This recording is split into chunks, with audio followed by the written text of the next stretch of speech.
Frères et sœurs bien-aimés, que le souffle du Dieu vivant remplisse vos cœurs et vos maisons. Je m'appelle Marc-André Lemoine. J'ai 47 ans, marié depuis 20 ans à une femme de foi, Isabelle, et père de 2 enfants. Je vis dans un petit village où la cloche de l'église rythme encore nos journées. Mais pour être honnête, il y a quelques années, ma foi n'était qu'une façade. Je venais à la messe par habitude, sans conviction réelle. J'avais été blessé par la vie, par l'hypocrisie de certaines personnes dites pieuses, et je m'étais lentement éloigné du cœur même de l'Évangile. J'avais cessé de croire que Dieu pouvait encore agir puissamment dans notre monde moderne. Mais tout cela a changé un matin où j'ai vu de mes propres yeux que le sacré n'est pas un mot ancien, et que Dieu défend encore ceux qui le servent. Ce jour-là, dans notre église, un drame s'est produit. Ce que je vais vous raconter n'est pas une légende. C'est un témoignage réel, bouleversant, qui a transformé ma vie et celle de toute notre communauté. Alors, avant d'aller plus loin, je t'invite, toi qui écoutes ces mots, à t'installer confortablement. Laisse de côté tes inquiétudes, tes doutes, et prépare ton cœur. Car si tu es tombé sur cette vidéo, ce n'est pas un hasard. Ce n'est pas une simple histoire.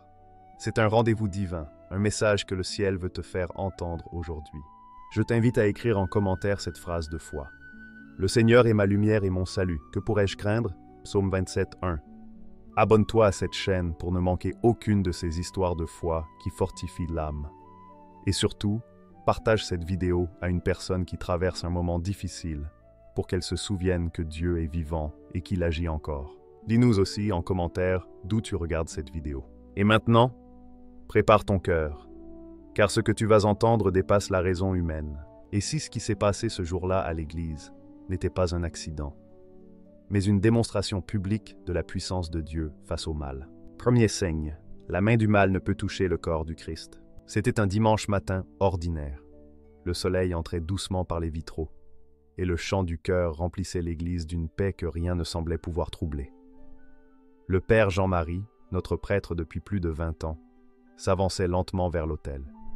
Il était aimé de tous, un homme doux, discret, toujours prêt à écouter. Ce jour-là, il célébrait la messe comme à son habitude, avec cette humilité qui transparaissait dans chacun de ses gestes. Mais à l'arrière, un homme se tenait seul, tête baissée, mains serrées dans les poches de sa veste sombre. On l'avait déjà vu rôder autour de l'église les jours précédents. Son regard, dur et plein de rancune, contrastait avec la paix des fidèles. Quand vint le moment de la communion, il s'avança lentement, ligne après ligne, jusqu'à se retrouver face au prêtre. Le père Jean-Marie leva l'hostie et dit calmement « Le corps du Christ ». Et soudain, tout bascula. L'homme sortit un couteau, d'un geste rapide et violent, et tenta de frapper le prêtre en pleine poitrine. Un cri traversa l'église. Mais au même instant, l'homme s'effondra, le visage figé, les yeux révulsés. Son corps tomba lourdement sur le sol avant même que la lame n'atteigne sa cible. Le silence se fit. Le prêtre, immobile, l'hostie toujours levée, semblait baigné d'une lumière invisible. Aucun mot ne pouvait décrire ce que nous venions de vivre. La peur s'était changée en stupeur et la stupeur en adoration. Je compris à cet instant ce que signifie cette parole. Il t'est dur de regimber contre les aiguillons. Acte 9, 4. La parole du Christ à Saul. Comme Saul sur le chemin de Damas, cet homme avait affronté Dieu, et Dieu avait répondu. Le feu de Dieu s'était levé pour protéger son autel, et dans ce feu, le mal avait chuté. Deuxième signe, le sang innocent crie vers le ciel. Dans les heures qui suivirent, les fidèles restèrent choqués. Certains pleuraient, d'autres priaient en silence.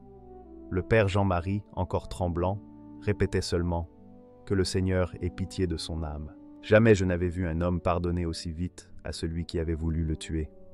Ce contraste m'a bouleversé. L'Écriture me revint en mémoire. La voix du sang de ton frère crie de la terre jusqu'à moi. Genèse 4, 10. Comme Abel, les innocents ne sont jamais oubliés du ciel. Mais ici, le sang du prêtre n'avait pas coulé. C'était comme si la main de Dieu avait arrêté la lame. Comme si le sang du Christ lui-même s'était interposé. Cette vision me frappa.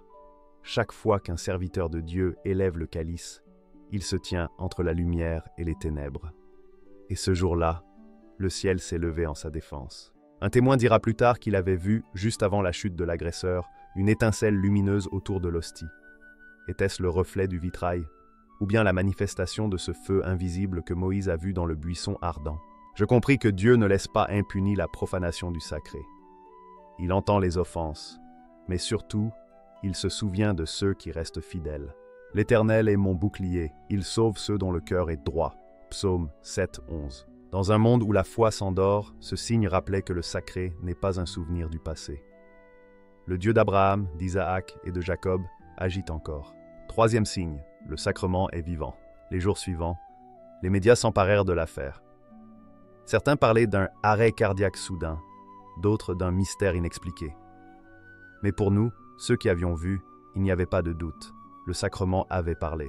Le père Jean-Marie, encore bouleversé, témoigna lors d'une messe spéciale. Il dit calmement, « Je n'ai rien vu venir. Mais au moment où j'ai levé l'hostie, j'ai senti comme une chaleur sur mes mains et une paix totale m'a envahi.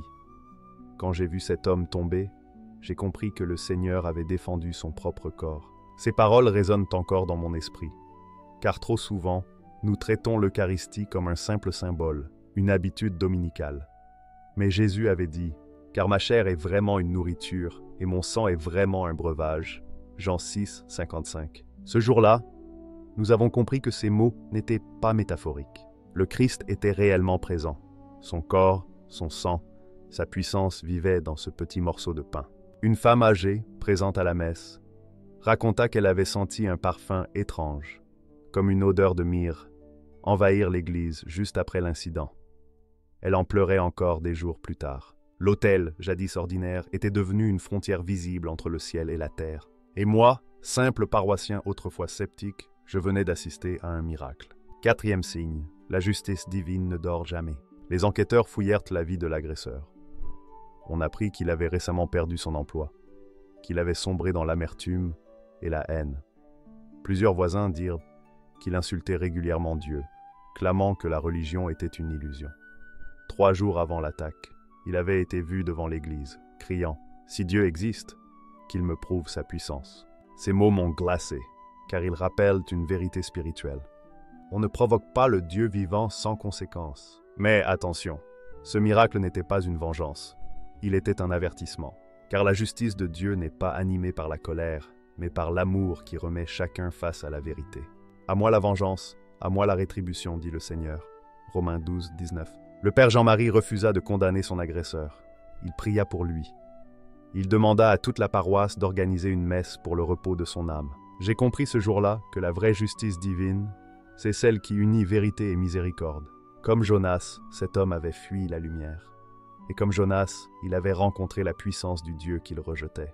La mort n'était peut-être pas une punition, mais un dernier appel, celui de la grâce avant le jugement. Ce jour-là, j'ai senti en moi quelque chose se réveiller. Ma foi, autrefois endormie, brûlait à nouveau. 5e signe. Ce miracle a réveillé la foi d'une génération. Après l'incident, les gens ont commencé à revenir à l'église. Des jeunes qui n'avaient jamais mis les pieds à la messe se sont présentés, cherchant à comprendre. D'autres, athées ou indifférents, voulaient voir de leurs yeux l'endroit du miracle. Mais en entrant, beaucoup pleuraient, sans savoir pourquoi. Une atmosphère de paix, presque tangible, emplissait les murs. Le père Jean-Marie disait « Ce lieu est devenu un autel vivant. Le Seigneur s'y manifeste pour rappeler à ce siècle que son nom est saint. » Le dimanche suivant, l'église débordait de monde. Des centaines de personnes se tenaient debout dehors, récitant le chapelet, et dans leur cœur, une même conviction. Dieu n'a pas changé. Je repensais à cette parole. Je répandrai de mon esprit sur toute chair.